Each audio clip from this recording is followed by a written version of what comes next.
درود بینندگان عزتمند، با تمنای سعادتمندی یکایک شما برنامه نوبتی مسئولیت متخصص را از استودیوی تلویزیون دوشنبه تقدیم می‌داریم. این نوبت صحبت داریم با متخصص دلشناس شتفر صمدов دایر به بیماری‌های دل. شما را خوش آمدید میگویم به برنامه. رحمت، درود به شما. در آغاز صحبت می‌خواستم دایر به علامت‌های اساسی بیماری دل گفته باشید. ما یک چیز رو حتما با اون باید اهمیت مخصوص دهیم که بیماری‌های دل رگ‌های خونگرد سبب اساسی فوت نابهنگام میباشد. در عین زمان در تمام عالم اگر سبب فوت را گیریم بیماری‌های دل رگ‌های خونگرد در دوام 40-50 سال اخیر در جای اول میباشند. یکی از سبب‌های اساسی فوت و من جمله فوت نابهنگام یعنی مرگ نابهنگام این بیماری‌های دل رگ‌های خونگرد میباشد. اگر امور را ما به نظر گیریم در تشکیلات عمومی جهانی تندرستی که این محک اساسی نگاه طبیبان است، یعنی که این تشکیلاتی هست که هر یک امور هر یک دولت را تحلیل می‌نماید. در آن گفته شده است که در سال 2019 سال فقط از بیماری‌های دل رگ‌های خونگرد 32 میلیون نفر فوتیدند و 85% این بیماران این بیماری‌های شدید میباشند، یعنی بیماری‌های سکته میوکارد و سکته معاینه سر میباشد. یعنی که از 32 میلیون نفر 85% آنها سبب اساسی فوتشون این سکته میوکارد و سکته معاینه سر میباشد.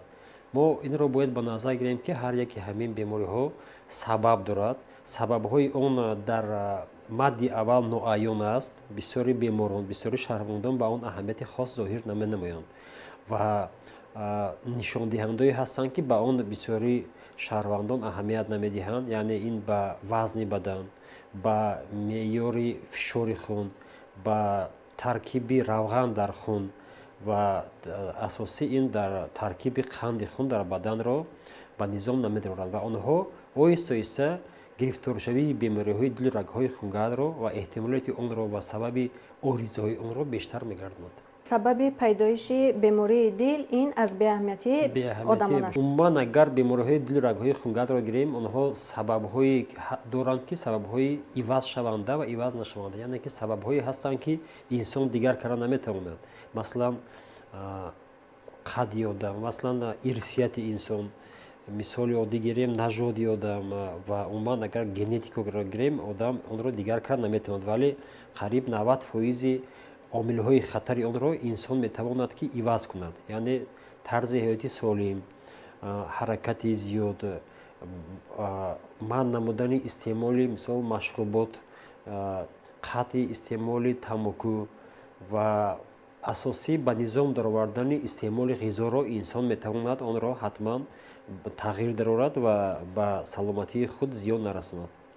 برای معاین کردن بیماری دل چگونه تشخیص‌ها را انجام دادن ممکن؟ 4 نشان دهنده هست که انسان باید سال یک مرتبه آن را از بعد نظر گذراند. این حتما نشان دهنده فشار خون را باید اهمیت دهد. دوم قند خون را اهمیت دهد. سوم این مقدار چربی در خون را اهمیت دهد و چهارم حتما با وزن قد خون یعنی با رسانیدن فربهی باید خود را خودداری نماید.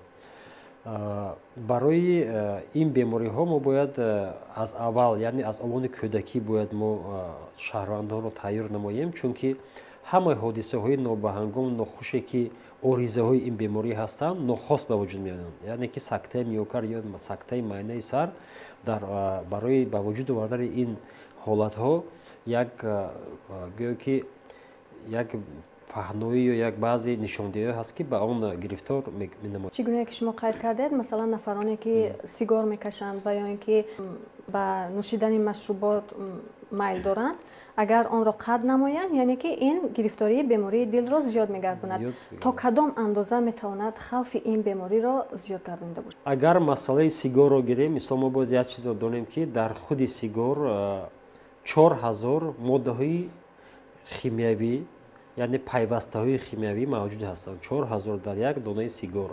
از آنها 40 پیوسته‌های химиявӣ хеле хатарнок ҳастанд. Яке аз онҳо масалан никотин мебошад, ки он ба худ вобастагиро ба вуҷуд меорад.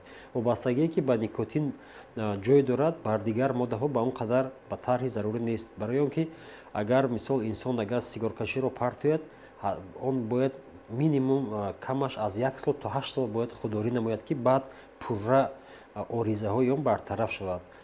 ғайр аз никотин боз дар он ҷо марги муш як ҷой дорад. Дар он бисёр пайвастҳои химиявӣ ҳастанд, ки ба дилу рагҳои хунгард, ба шуш, ба луоби даҳон, ба меъда, ба рӯда таъсири бад дорад.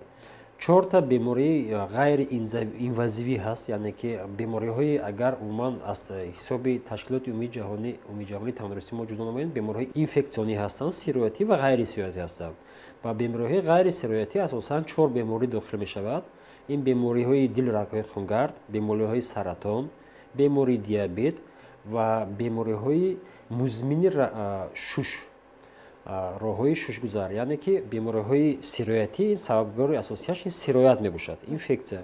Бемориҳои ғайри сироятӣ одатан 4 беморӣ аст. Ин якум бемориҳои дилу рагҳои хунгард, бемории диабети қанд, сеюм бемории саратон, рак ва чорум бемориҳои музмини шуш мебошад.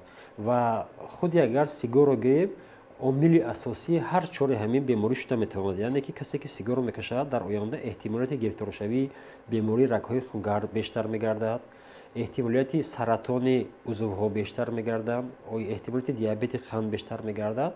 Ва чорум, он бевосита ба рагҳои нафас ва роҳҳои нафас таъсири манфӣ дорад. Дар масъалаи сигор як чизо ман гуфтани гузаштанӣ ҳастам, ки як дона сигор умри одамро 5.5 дақиқа кӯтоҳ менамояд. Дар 1 сол 31 рӯзи одам умри инсон кӯтоҳ мешавад.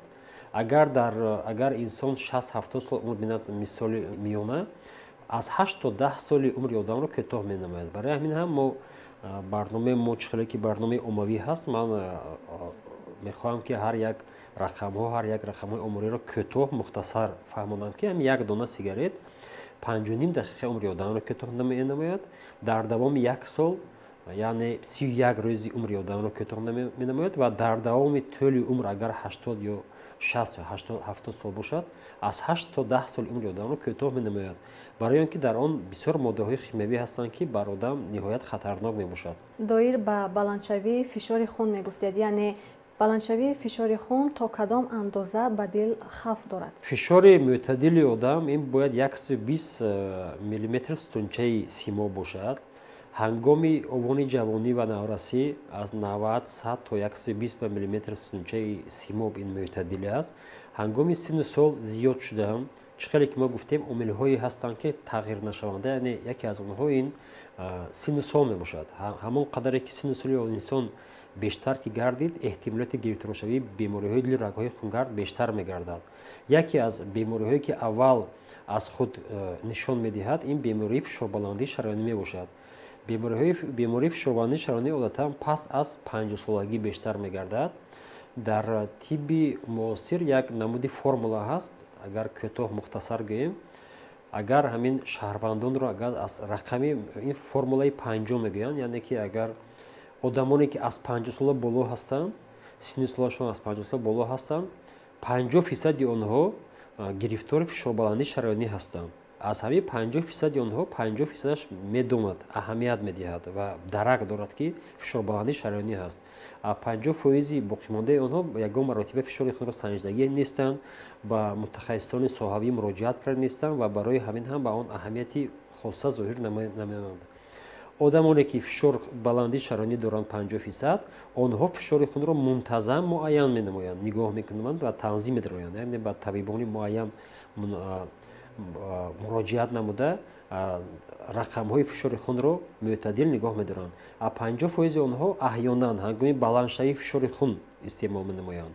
аз он 50% ки доим истеъмол менамоянд, дар онҳо эҳтимолияти гирифторшавии бемориҳои сактаи миокард ва алахусус сактаи майнаи сар кам мебошад. барои ҳамин ҳам чхеле ки мо бояд гуфта гузарем, табиби ҳар кас худи ӯст.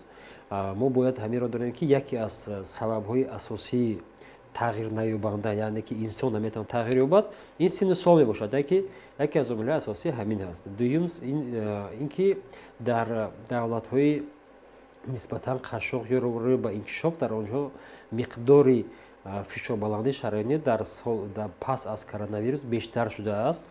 аз ин ҷиҳат яке аз сабабҳои асосии фишорбаландии шароёнӣ метавонад шавад ин ғизои носолим, фарбеҳӣ, бемории диабети қанд ва аз ҳама асосӣ ин яъне нигоҳ надоштани тарзи ҳаёти солим аст. мо ҳатман бояд барои гирифтор нашудан ба фишорбаландии шароёнӣ бояд тарзи ҳаёти солимро аз овони наврасӣ ва ҷавонӣ ба он аҳамияти махсус зоҳир намоем. чӣ гуна шумо гуфтед, фарбеҳӣ метавонад яке аз омилҳои гирифторшавии бемории дил гардад. то кадом андоза хавфи он ба гирифторшавии дил зиёд аст? дар давоми 30 соли охир фарбеҳӣ аз рақамҳои 9 то 12% то 25% дар тамоми олам зиёд гаштааст. яке аз ин сабабҳо ин урбанизатсия мебошад, яъне шаҳришавӣ, ҳаракати кам ва ғизои ширинокияш зиёд, яъне ки ғизоҳое ки омилҳои фарбеҳиро бештар мегардонанд дастрас шуда истодааст. аз ин лиҳоз мо бояд фарбеҳиро чӣ хеле ки гуфта гузаштем аз он овони ҷавонӣ ва наврасӣ бояд аҳамият диҳем. умуман агар фарбеҳиро гирем, фарбеҳӣ яке аз вабои бисёр асрӣ бисёр хатарнок мебошад. дар давоми ҳамин ташкилоти умумии ҷаҳонӣ тандурустӣ муайян намудааст ки дар давоми 20 соли охир аз ҳама бемории тез инкишоф ёбанда ва тез зараррасон ин фарбеҳӣ мебошад. ин яке аз дар айни замон бемории ин пеш мисол як намуди мумкин як намуди дараҷаи инсон бошад, лекин дар айни замон ин аллакай ҳамчун фарбеҳӣ дар тиб дохил шудааст ва мо инсоне ки мисол агар гирифтори фарбеҳӣ бошад, онро ҳамчун бемор муроҷиат менамоем, барои ин ки эҳтимолияти гирифторшавии тамоми бемориҳои дил, рагҳои хунгард ва ин билхоса бемориҳои саратон ҳам дар онҳо зиёд мебошад. барои ҳамин фарбеҳӣ дар айни замон бемории аз ҳама зиёд паҳншаванда мебошад. барои ҳамин мо ҳозир онро бояд ба дараҷаи зарурӣ омӯзем, пешгирӣ намоем, сипас табобат намоем. айни замон аз тарафи ҳукумати кишвар, алахус аз тарафи асосгузори сулҳ ва ваҳдати миллӣ, пешвои миллат ҷаноби олӣ президент ҷумҳурии Тоҷикистон Эмомалӣ Раҳмон дар ин масъала дар давоми солҳои истиқлолият хеле барномаҳои миллӣ пешниҳод шудааст ки он барномаҳоро дар давоми 20 соли охир мо ҳама тарҳрезӣ намуда истодаем ва дар тамоми воситаҳои ахбори omma дар тамоми бемористонҳо мо онро паҳн менамоем. лекин ин ҳам агар гирем вобаста аз худи инсон мебошад. фарбеҳӣ ин ду омили асосӣ дорад. ин омили асосӣ ин яъне ҳаракати кам, дуюм истеъмоли зиёди ғизо мебошад. агар ҳарду ҳамин паллаи тарозуро агар мо ба як сатҳи муайян гузорем, ягон кас гирифтори фарбеҳӣ намешавад. яъне ки ғизои солим бояд истифода барад, дуюм бояд ҳаракати бештар кунад, ҳаракати зиёд намояд. ҳамчун мутахассис, барои беҳтар сохтани кори дил кадом намуди хӯрокҳои аз ҷиҳати ғизоӣ муфидро ба бинандагон тавсия медиҳед?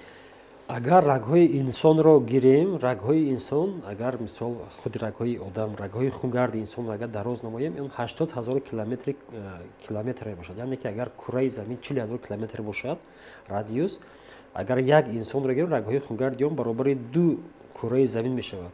ҳар як рагҳои хунгард агар мухтасар гӯрем барои оммавӣ фаҳмудан, ҳамин рагҳои хунгард ҳамчун як турбае мебошанд ки дар он баъзе чизҳо часпидинаш мумкин аст.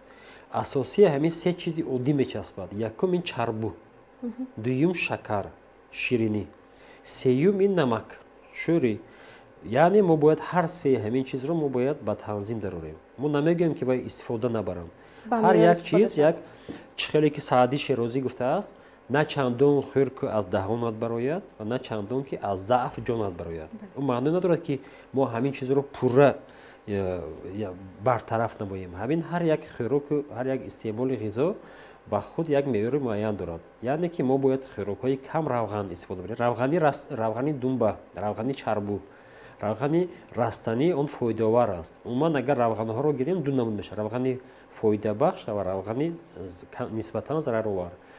Тамоми намуди равғани растанӣ, равғани пахта, равғани мисол офтобпарас, равғани чанд намуди равғани дигар растанӣ ҳастанд ки онҳо фоидабахш ҳастанд. Онҳо рагҳои хунгарди одамро тоза менамоянд, яъне покиза нигоҳ медоранд.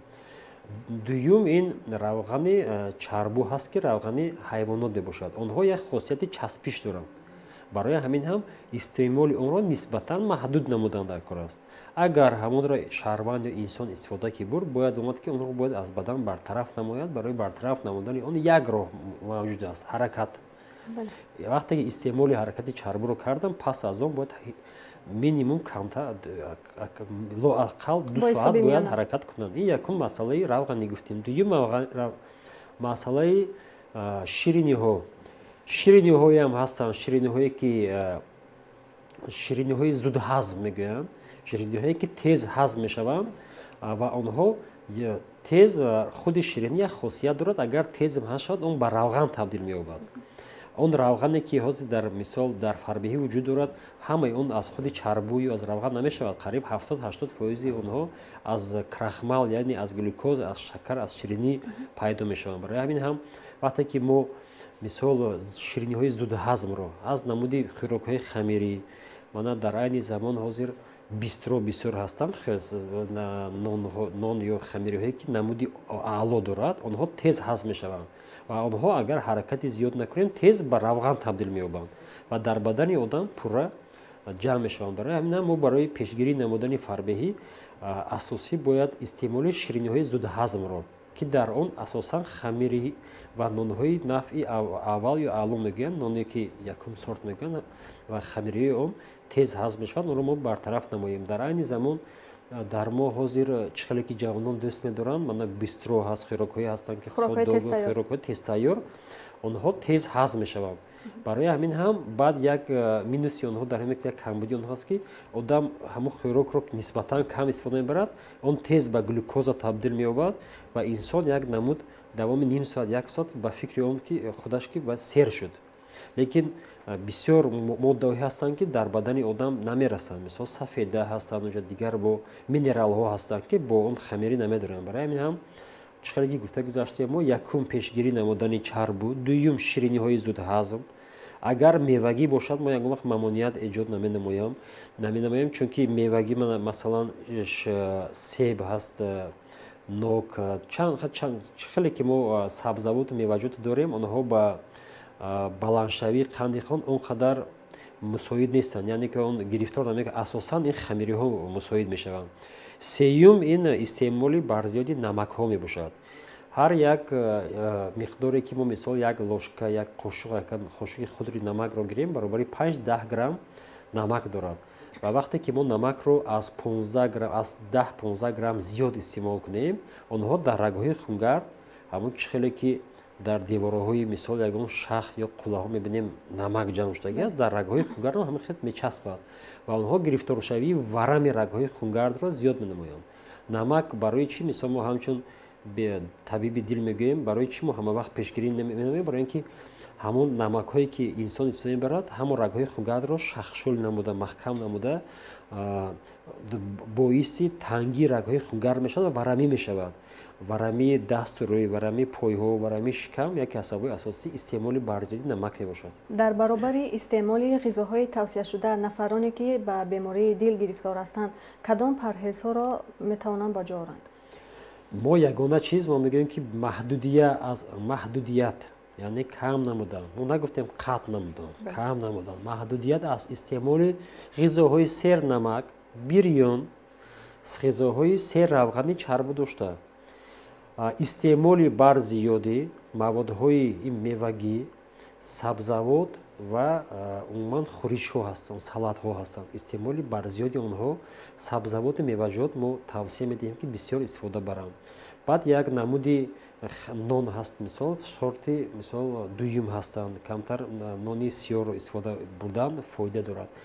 Ин як намуди масъала ҳаст, истеъмоли ғизо, лекин масъалаи асосӣ ин камҳаракатӣ мебошад. Камҳаракатӣ ҳам агар инсон агар як кам истеъмол бурад ки умуман ҳаракат накунад он гирифтори фарбеҳӣ мешавад. Барои ҳамин ҳам чӣ қадаре ки инсон дар рӯзи хӯроки муайянро истифода бурд бояд лоақал баробари он агар шавад зиёда аз он бояд ҳаракат кунад. дар айни замон ба фикрам дар дасти бисёр одамон телефонҳои мобилӣ ҳастанд. дар он ҷо ба забони русӣ гӯем шагомер, ба забони тоҷикӣ гӯем қадамсанҷ ҳаст. ҳамун қадамсанҷ мемонед, ҳар як қадаматро ҳисоб мекунад. Инсон бояд рӯзе 10,000 метр лоақал бояд роҳ гардад. Роҳи оддӣ. Мо намегӯем ягон варзиш кунад бо беҳтар, лекин ақаллан роҳи оддӣ гаштан дар кор. Дар рӯзе 10,000 метр. Агар аз рӯи муддат гӯем 2 соат.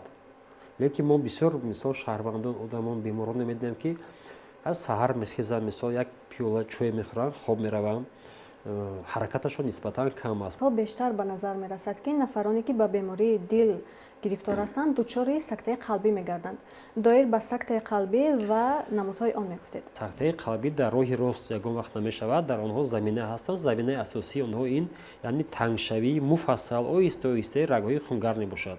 Агар рагҳои хунгарро бо оҳиста оҳиста дар он чӣ ҷамъ мешавад? Чӣ хеле гуфта гузаштем, чарбу, ширинӣ, намак ҷамъ шуда истода мегирад. Лекин ҳастанд одамоне ки давоми солҳои зиёд гирифтори бемории диабети қанд, бемории фишорбаландии чаронӣ ҳастанд, лекин ягон чиз эҳсос намекунанд. Сактаи миокард яке аз сабабҳои асосии марги нобаҳангом дар тамоми олам мебошад. Чӣ хеле ки гуфта гузаштем, агар марги нобаҳангом 100% гӯем, 85% онҳо аз ҳисоби бемории сактаи миокард ва сактаи майнаи сар мебошад. Яъне сактаи миокард ба забони русӣ гӯем инфаркт миокарда, сактаи майнаи сар ин инсулт. Умуман агар мисол 100 кас агар фавтад, 85% онҳо сабаби асосишон сактаи миокард ё сактаи майнаи сар мебошад. Нишонаи асосии он дарди сӯзишноки паси туш, паси устухони туш, яъне дарди сӯзишноке мешавад ки дар қафаси сина ҷойгир аст ва ба шонаҳо паҳн мешавад ва дар байни шонаҳо интишор мегардад, яъне паҳн мешавад. Он дард бисёр сӯзишноку фишороранда мебошад ва дард одатан аз 20 дақиқа бештар меанҷомад ва он ба худ як эҳсоси хосро дорад аз сактаи миокард ки вақте ки дарди қафаси сина мешавад, ҳамон вақт арақи хунук бемор мекунаду тарс аз марг бештар мегардад. Ва он яке аз сабабҳои он яъне пасшавии якбораи фишори хун мебошад. ҳатман дар он вақт онҳо бояд ба мутахассисони соҳавӣ муроҷиат намоянд ва сари вақт ёрдам расонанд. Сактаи миокард ва сактаи майнаи сар ин бемориҳои шадид мебошанд. Ин бемории музмине нест ки мисол дар хона ё дар давоми як муддати муайян табобат мед. Ин ҳамаи бемориҳо ҳастанд ки шадид мебошад ва дар он яъне ки мушаки дил мефавтад. Вақте ки рагҳои хунгард маҳкам мешавад, як қисми дил фавтиданаш мумкин аст ва он ҷое ки фавтидари мушаки дили ҳаст, он кафиданаш мумкин аст ё ба баъзе оризаҳо расонданаш мумкин аст аз қабили аритмияҳо ва марги нобаҳангом. аз ин лиҳоз вақте ки шикоятҳои ба дарди қафаси сина ё дарде ки сӯзишноки дар паси туш зиёда аз 20 дақиқа давом ёбад, онҳо ҳатман бояд ба табибони соҳавӣ муроҷиат намоянд ва ин беморон бояд ҳатман дар шӯъбаҳои махсус гардидаи дил, яъне дар шӯъбаи наҷот ё интенсивни бистарӣ гарданд ва давоми 3 то 5 рӯз онҳо бояд дар назорати бисёр мустаҳками табибон бошад. Айни замон ин беморӣ пурра табобатшаванда ҳаст агар сари вақт муроҷиат намоем. Дар айни замон бо дастгирии ҳукумати кишвар бо дастгирии вазорати тандурустӣ ва ҳифзи иҷтимоии аҳолии ҷумҳурии Тоҷикистон тамоми стандартҳои умумиҷаҳоние ки барои сактаи миокард истифода мебарад дар тибби муосири мо, дар тибби тоҷик пурра мо истифода мебарем, чунки давоми 35 соли истиқлолият бисёр мутахассисони дохилии мо дар хориҷи кишвар рафта омӯхтанд. махсусан камина ҳам дар 3 сол дар Москав дар аспирантура ҳимоя намудаам ва дар он ҷо тамоми маҳакҳои асосии табобати дилу рагҳои хугарро омӯхтаем ва вақте ки бемор сари вақт муроҷиат намояд, ҳама давоҳое ки дар тамоми олам истифода мебаранд, дар мо ҳама чиз ҳаст.